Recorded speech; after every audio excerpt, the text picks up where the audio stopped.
Should you buy Bitcoin with a home equity line of credit?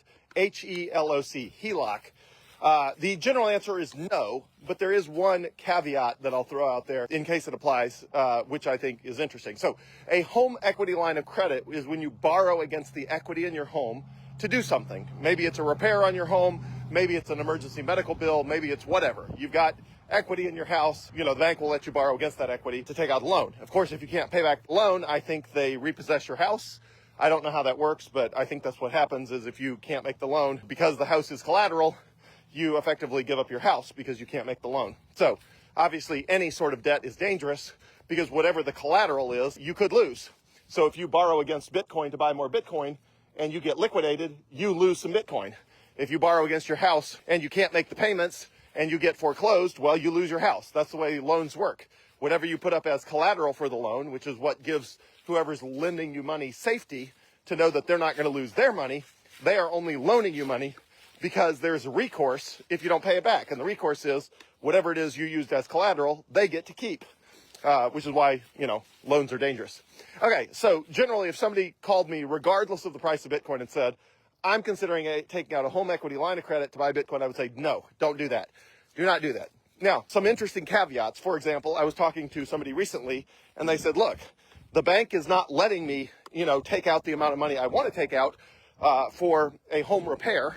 The bank is requiring, the minimum the bank is requiring to take out is more than the amount I think I'll need for a home repair. What should I do with the extra money? Because the bank is requiring me to take it out after, whatever, 6 months. I could just, use it to pay back some of the HELOC, or I could buy Bitcoin with it. So my answer with that was, well, look, if you have to have a HELOC and you're going to do it anyway for a home repair, and if the bank is requiring you to take out more than you need, and if you have to do something with that extra money, is Bitcoin a good place to put it? My answer would be yes.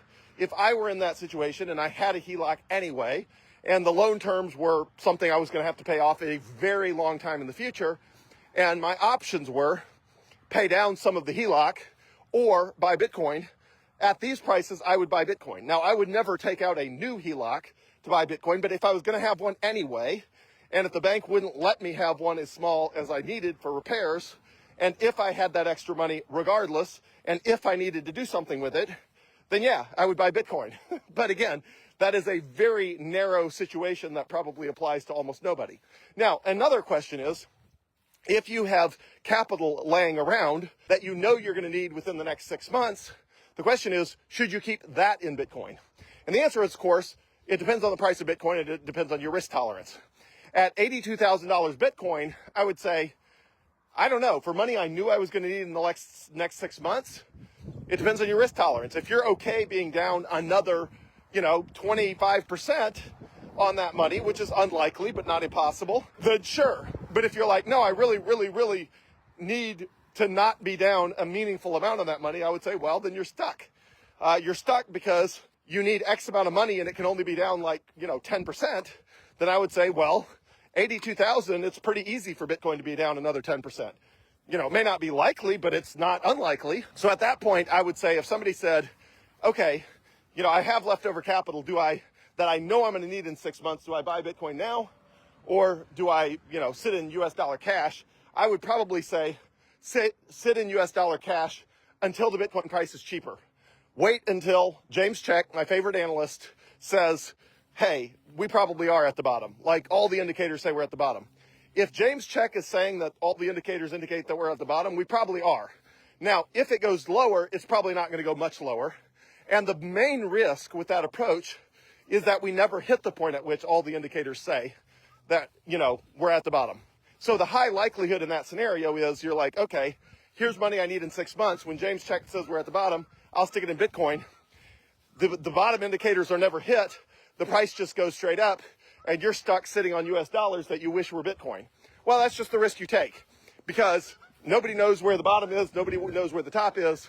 And James Check is a better weather forecaster of the future of Bitcoin than anyone else, but he's not always right. He's likely to miss bottoms. He's likely to miss tops.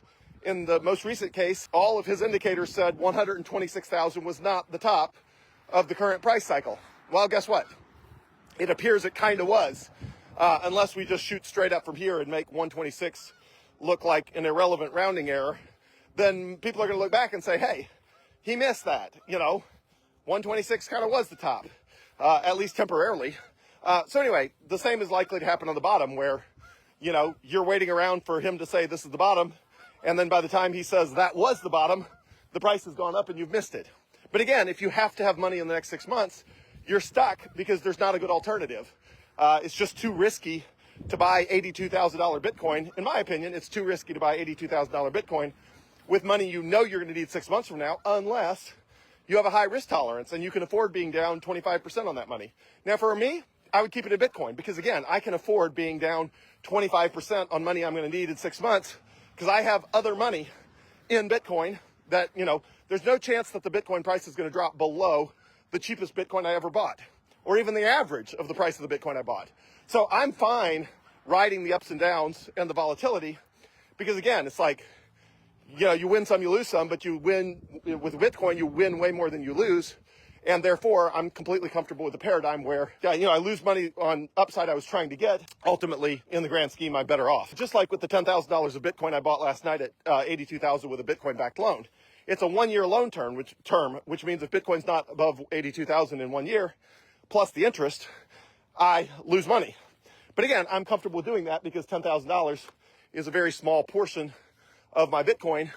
And it's an amount I'm willing to take risk with. It's an amount that even if I do get liquidated and I lose some of my collateral, I'm okay with that, even though the liquidation levels are so low that I really don't think we're going to go there. So anyway, generally, home equity line of credit, I do not ever recommend somebody taking out new debt to buy Bitcoin.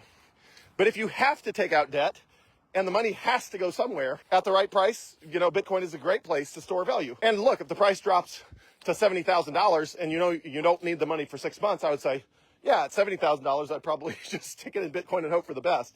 But at 82, I would buy Bitcoin with any money I possibly had, but not newly borrowed money, that I knew I was going to need within 6 months. If I had newly borrowed money that I borrowed to do something in less than 6 months, I would not put that in Bitcoin at 82,000 because, again, A, it's borrowed money, and B, you're going to need it. And the worst money to put in Bitcoin is money that meets two criteria. One, it's borrowed money, and two, it's you're going to need it money. So anything that meets the, it's borrowed money and you're going to need it money, you really have to be buying radically discounted Bitcoin for that sort of 2x the risk. Because look, borrowed money is risky. Putting money in Bitcoin that you're going to need in the next 6 months is also risky. So if you're doubling up that risk, 2x the risk, 2 times 2 is 4. It's like quadruple the risk, something like that. Because when you start stacking risk, it doesn't go up linearly. It's not like one risk plus another risk is 2 risks. It's like, no, it's really exponential. It's like 1 risk plus 1 risk is like 4x. It just grows exponentially. If you added another risk on top of that, such as the money came from a Bitcoin-backed loan, not a home equity line of credit or something like that, I'm like, okay, now you're like 9x the risk because it just grows exponentially. But anyway, hopefully that's helpful in giving just a framework of what I would and wouldn't do in certain situations. And as always, ask me any questions. I love being helpful, and I'm here for anything you need. Thanks.